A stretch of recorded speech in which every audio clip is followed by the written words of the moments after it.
Count Stezhevich. He represented the Knave in sending us a large amount of supplies, and is helping with our work. Our residents are hard at work as well. Thanks to everyone, work is progressing nicely. We've lost a lot of people, but we're moving forward.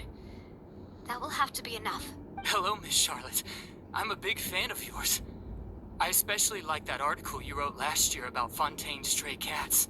But if you don't mind, could you not emphasize our role too much in your report? It's not charity we're doing here. We just happen to share the same interests as the Spina. I get where you're coming from. We'll keep it as simple as possible. Or would you be willing to feature as friendly neighbors? That would be fine. Thanks. Oh, you're back too. How are things? We finished laying down the construction materials. It'll be another hour before the workers are able to go over there. Huh? You're here too, Clorian? Well, her reputation's greatly risen after that whole duel business with Miss Farina. So she's here in Poisson to wait out the heat.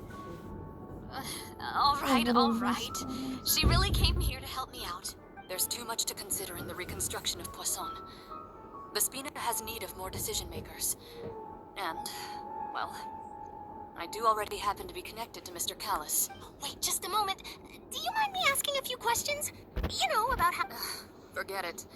I'm sure you can find a better theme than that, Miss Charlotte. I see you're the same as always. Couldn't you do me a favor, for Navia's sake? Well, if we're talking about doing things for my sake, you might as well just take a few more photos of me. Or of the Traveler. It's better than wasting time persuading Chlorand at any rate. Of course I will. I'm not gonna let him off that easy. All right, then everyone who wants to be in the photo, gather up. And smile.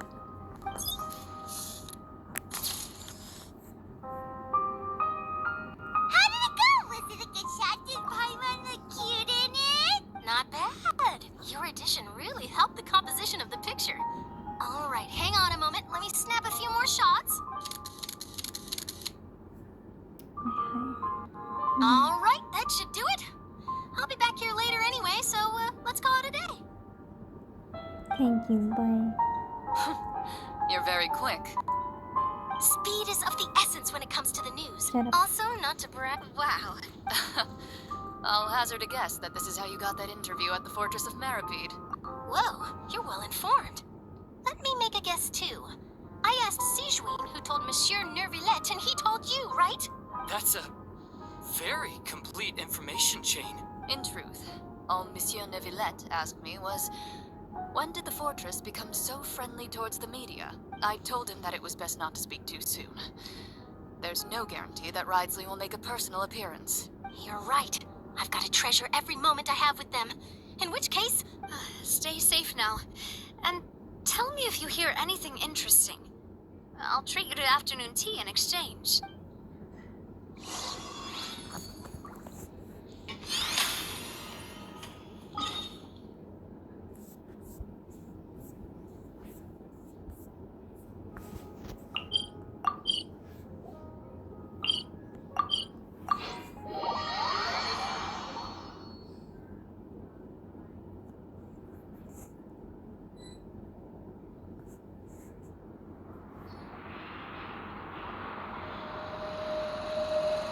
Wow, guess we're here again, huh? There's a real nostalgic feeling to this place. Looks like you've been missing us. Dude, did you come all the way to the entrance to greet us? Of course. I'm here to welcome you and our dear Miss Charlotte, whom our good head nurse recommended to me. It's an honor to finally meet the much-rumored Duke. Thank you. No need to thank me. But that said, I shouldn't be the focus of your interview. I trust you recall our agreement? Of course, of course.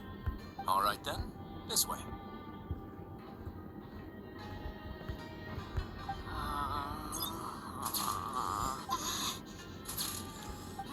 Hey, no need to be so nervous.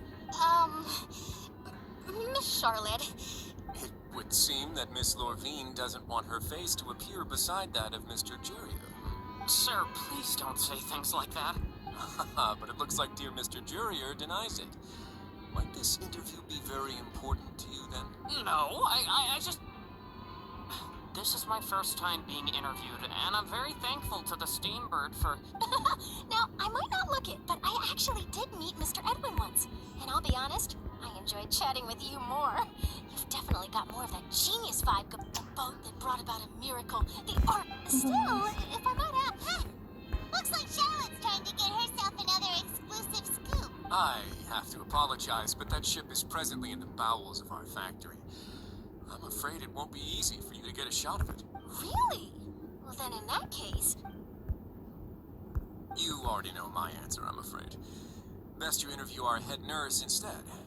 Or perhaps you'd like to take another photo of this couple of researchers? Did you really have to use the word couple?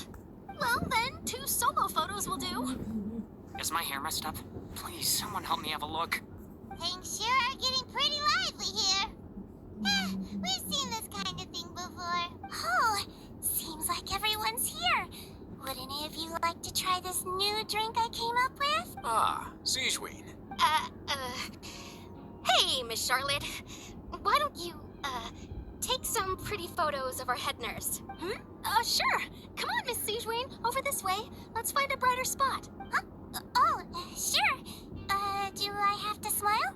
So, how have things been at the fortress? Same old, as you can see. Fontaine's undergone some changes, but this place is still more or less the same. Other than that flying ship, it got a tad too much attention, I think. That's why I decided to let the interview go through. We should direct more public opinions toward the behind-the-scenes heroes. Am I right, Mr. Jurier? Miss Lorvine? You're too kind, sir. I believe that you too should have your day in the sun. I'll just leave the spotlight to you two. I see. Lots of things happened that day, huh? Anyway, regarding that Harbinger, I'm not sure you remember, but his 3 young followers are still waiting for his return. He sure did win them over, huh? I'll tell them that there's good news and bad news. The good being that their boss seems fine, and the bad being that they must face extended sentences for abetting his escape. Oh, actually, what about you? Are things gonna change for you too? What change can there be? The fortress will keep chugging along, and so will my duties. As to what Miss Farina's departure will mean for the nation, and if our laws and governance will be transformed, we'll leave those to the folks in the overworld. Hey, everyone. The photo shoot's done. Good. In that case, let's call it a day. Thanks for your cooperation. Come on, Traveler, let's go. There'll be... Maybe. Who knows? I might write a story about the underwater factory next time. Until then.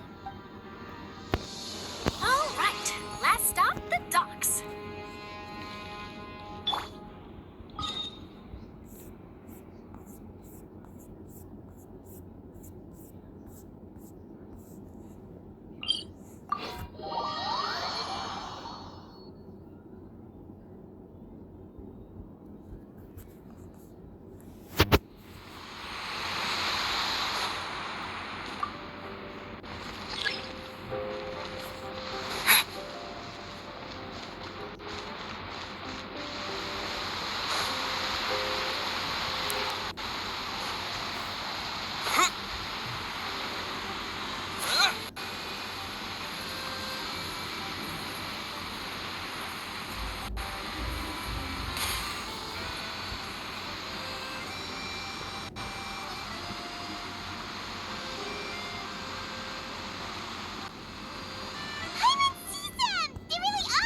Mentioned that she stayed.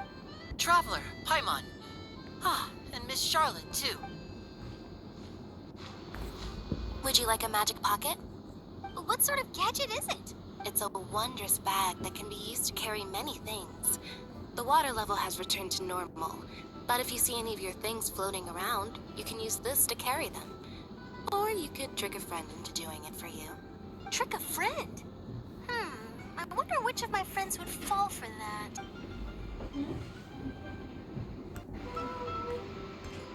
You could just make a friend like Fremine here. Isn't that right, Fremine? Is this what you meant by, I'll help you make some more friends? To be honest, that sounds pretty sweet. Could I have your contact, please? Sure. Please, write down my address. अभी तो 6:42 हो रही Lynette sure is working hard to help Remine socialize. अच्छा चल दे मेरी टिक्कियाँ He was the one who proposed doing this. He even wants to assist in our magic shows. Yes, I was planning to first introduce Per as an assistant, and later Fremine himself. In the future, I think we can leave underwater escape magic to him too. That said, would anyone want to see a diver escape underwater?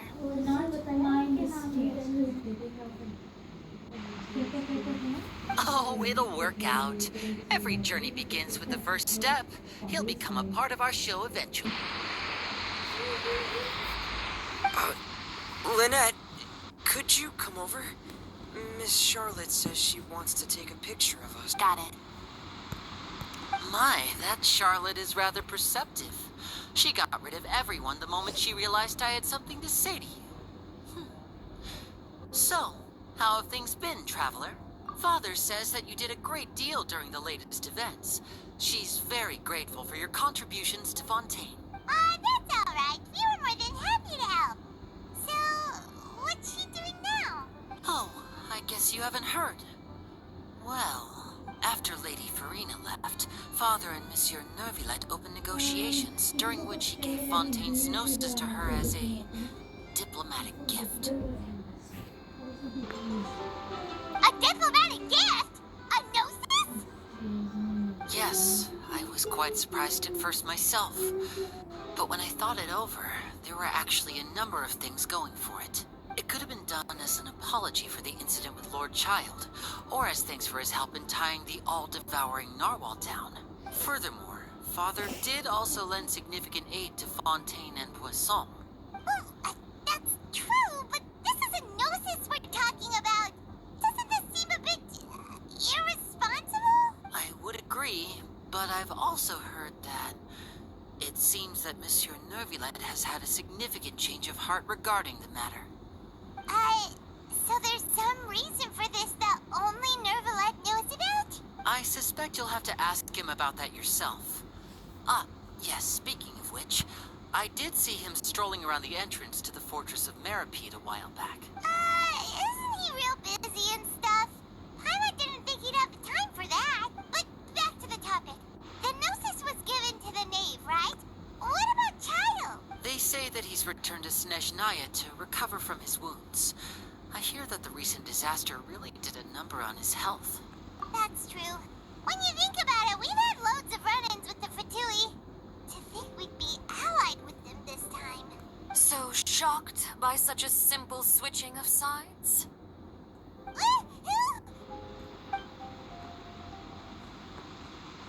Father! Well, what do you know? Come to the docks to see how my children are doing and meet the Traveler by chance. Please do not pay my accomplishments in Fontaine too much mind. I would have done them regardless. Are you going to take the gnosis back to Snezhnaya? That is our duty as Harbingers. Yes, don't be too preoccupied with sides.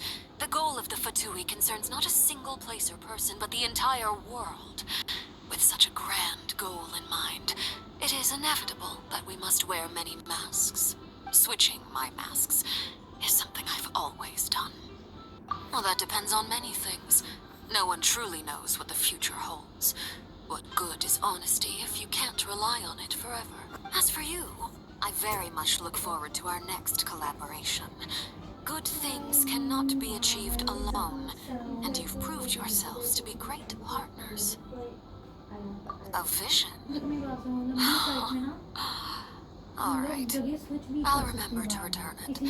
Thank you for keeping it safe for him this entire time. And that's a wrap for me. Huh? You're... Greetings, Miss Journalist. Hello. If I'm not mistaken, there are diplomatic channels I'll need to report to take a photo of you. That is correct. So forgive me, but I will not be able to serve as a subject in your article. However, feel free to write as much as you'd like about our dear magicians and our upcoming rookie talent. I will. The sea breeze is quite pleasant. I shall continue my walk while the weather remains so agreeable. Farewell, Father. Oh, she has such an intimidating presence. I didn't even dare to take a picture. Thankfully, I've already wrapped up all my pre-scheduled interviews. Thank you all. This will be more than enough for me to write about, I'm sure. Don't be too nervous. Why don't you take a magic pocket before you go? Here, Traveler, Paimon, you take one too. To move things about?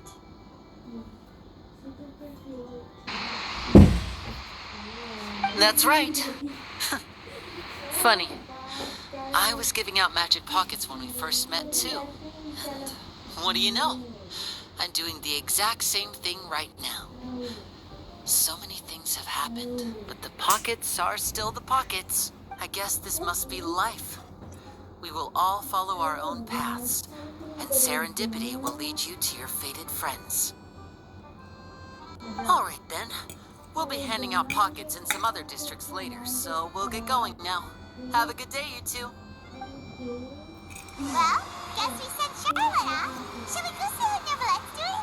As long as he's not so busy that he doesn't have time to chat anyway. And he's already upset. Like, oh my god, I need this shit. Just ask him to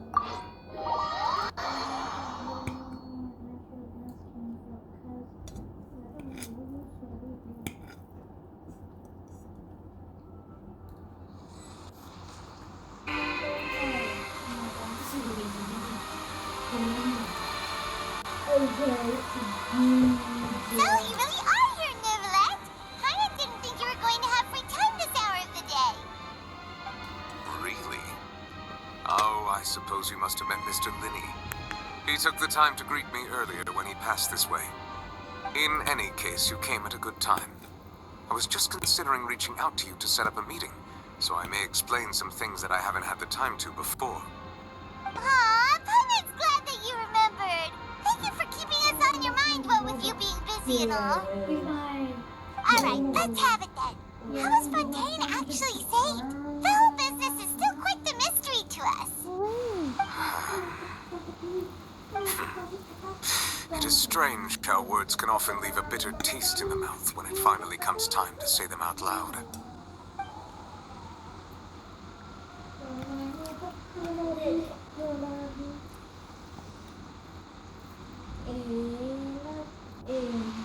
Oh, so that's what happened? Fossilord destroyed the divine throne of the Hydro Archon and restored your power to you, transforming you into a fully fledged elemental dragon sovereign. But Paimon still doesn't quite get what you did to save the Fontainians from dissolving. For me, the authority of the ancient dragons refers to absolute control over the hydro element. Fontainians were incomplete humans born of Egeria's use of the power of the primordial sea, with constitutions similar to that of mimics. But so long as those primordial energies remain within them, I could use the ancient dragon's authority to grant them true blood, after the fashion in which life was first brought into being on this planet. In other words, when I gave my verdict, Fontainians became true humans, and thus would naturally no longer be dissolved by water from the primordial sea. Fossilor must have counted on you to make that decision as well. Your verdict was the key to making the prophecy appear to have come true while saving everyone. Yeah, and in a manner of speaking, Fossilor finally managed to fulfill the original Hydro Archon's wish to turn Oceanids into real people too. It seems from your expressions that you still have more things you wish to ask. Ask away. I will tell you the truth as I know it. He's a level 100.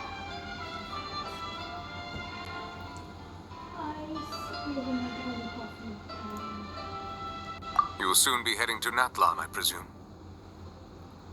I'm afraid that I have little talent as a travel guide, so all I can do is tell you what I know about that land. As far as I'm aware, Natlan can be said to be a nation of dragons. A nation of dragons? You mean like you? No, I suspect that I would not find myself welcome there.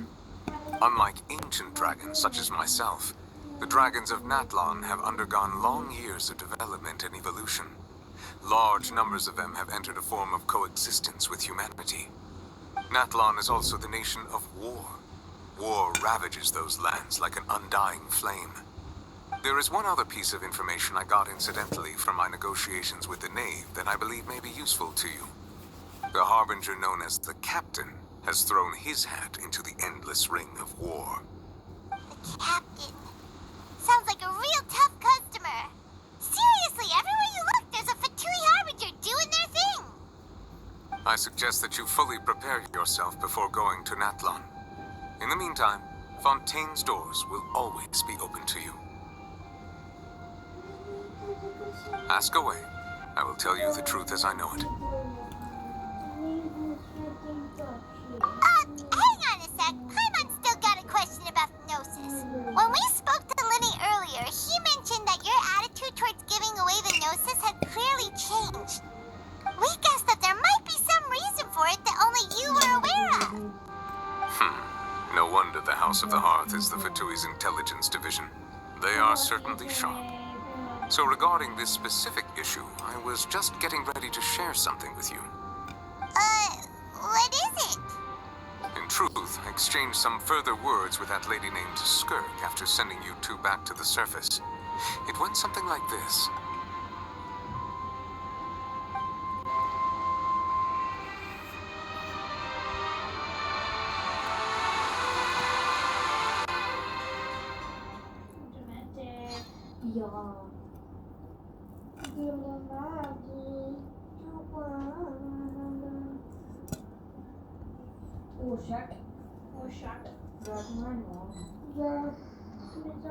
Well, we're going to head topside to see what's going on. You hurry over soon as well, all right, Nervalet?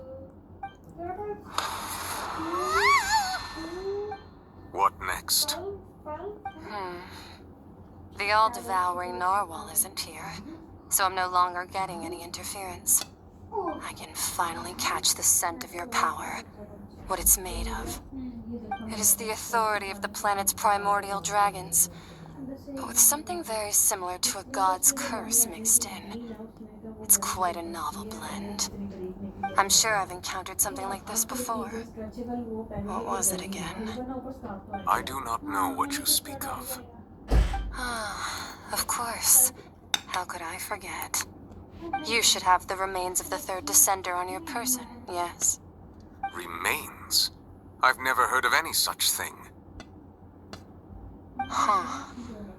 According to your parlance, I believe it may be called a gnosis. Well, that much is true. After Focalor's divinity faded, she handed her gnosis to me. But I fear I have never heard of it described in the manner that you just did. I've been training with my master, the Foul, ever since I was young, and I have never returned to the surface since. So most of the information I possess, I got from him. It is only natural for those who are greater than humanity to possess a different sort of common sense, which is why there are so many problems in our attempts to communicate with humans. Regardless, you should probably get rid of objects of misfortune to prevent any disasters from befalling you. To live in itself is a blessing, but once a person dies, the bonds he once had with this world shall all turn to curses. What do you mean by that? No need to fret. These are just my personal thoughts, and my reason for no longer wishing to return to the surface. This third descender you refer to, who are they? And when did they die? Master never mentioned them to me. Perhaps it just wasn't that important for me to know. If you're interested, though, I could ask him. I'll be sure to pass the answer on to you next time. Next time? You believe we will meet again? I do. Wait. I have a disciple of my own, don't I? He can be the messenger then.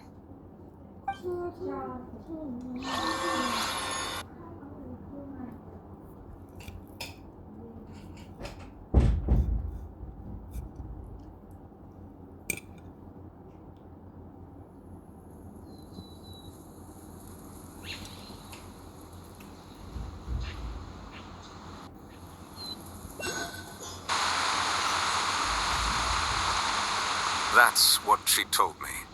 Whether it would prove useful or not, I wanted to pass that information on to you. The remains of the third descender?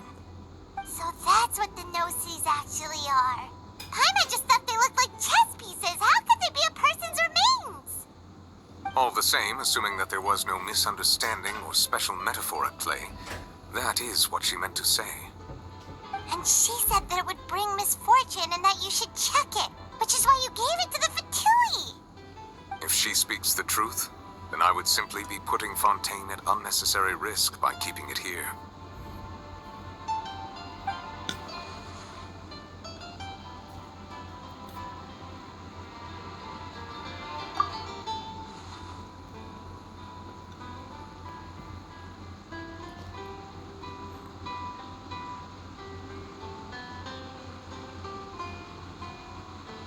I had guessed that you might already be familiar with his concept, but I did not expect you to be one of them. That means that the no-sees, which are exceedingly element-compatible and can even enhance elemental abilities, do indeed come from the third descender. I wonder, does your body also possess similar properties? Like being able to use elemental powers without a vision. That does sort of count as special compatibility, right? No, let's not think about this stuff right now. It just feels creepy. Comparing the Traveler to the dead third descender and all. That's what you say, but this topic still feels like bad luck. Once Child recovers, let's get some more answers out of him. Or go look for his master and get the answers that way. I too believe it unwise to make too many blind guesses when information is lacking. The same is true of being at court. All right. Whatever the case, it seems like the crisis here in Fontaine's over for now. Yes. All of Focalor's efforts were for this moment as well. But she sacrificed herself in the end as a god, and she suffered through all those years as a human.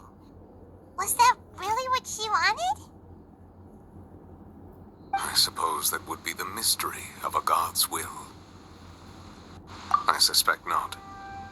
But once in a while, I too would guess that if wishes were like the clouds in the sky, they will one day return to the earth as raindrops. Life flows like water, and rain is the final answer. The water levels may sometimes tilt one way or another, but the rain falls fairly upon all. And what, ultimately, is the difference between the rains that fall upon all of us?